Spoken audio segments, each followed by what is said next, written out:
అందరికీ నమస్కారం. Welcome to శ్రీస్ kitchen. మా ఫస్ట్ రెసిపీ వచ్చేసి ఆవిరి కుడుములు. నాకు మా అమ్మ చేసిన ఆవిరి కుడుములు అంటే చాలా ఇష్టం. ఓకే, ఇప్పుడు ఇంగ్రీడియంట్స్ అండ్ ప్రాసెస్ చూద్దాము. ఇంగ్రీడియంట్స్ ఏమో కొత్తిమీర, ఉల్లాకు, బియ్యపిండి, చిక్కుడుగాయ, పచ్చిమిరం, జీలకర్ర, salt and water. Hot water అయితే బెస్ట్. ఇప్పుడు ప్రాసెస్ ఏంటంటే, ముందుగా చిక్కుడుగాయని ఉడకబెట్టాలి. సగం వరకే ఉడికించాలి, మొత్తం కాదు. మోస్ట్లీ ఆవిరి కుడుములు అనుములతో చేస్తారు, బట్ నాకు చిక్కుడుగాయ అంటే చాలా ఇష్టం, అందుకే మేము చిక్కుడుగాయ వేసుకుంటున్నాం. నెక్స్ట్ బియ్యపిండి తీసుకొని ఉడికించిన చిక్కుడుగాయ, పచ్చిమిరం, సాల్ట్, జీరా, ఉల్లాకు, కొత్తిమీర అన్నీ వేసి బాగా కలపాలి.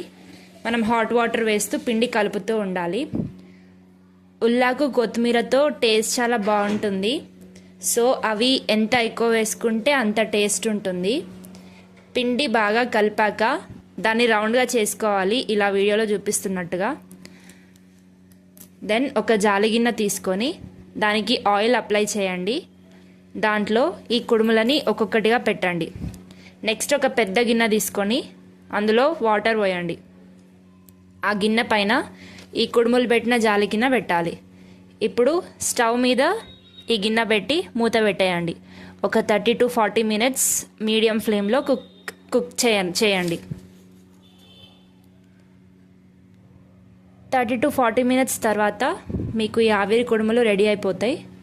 ఈ ఆవిరి కుడుములు ఆయిల్లో పెట్టుకొని తింటే చాలా టేస్ట్ ఉంటాయండి. అండ్ ఇది సూపర్ హెల్తీ ఫుడ్ కూడా. Please definitely give a try. And thanks for watching the video. ఈ వీడియో మీకు నచ్చితే ప్లీజ్ లైక్ చేయండి, షేర్ చేయండి, అండ్ మరిన్ని ఇలాంటి వీడియోస్ కోసం సబ్స్క్రైబ్ చేయండి. Thank you all. Have a good day.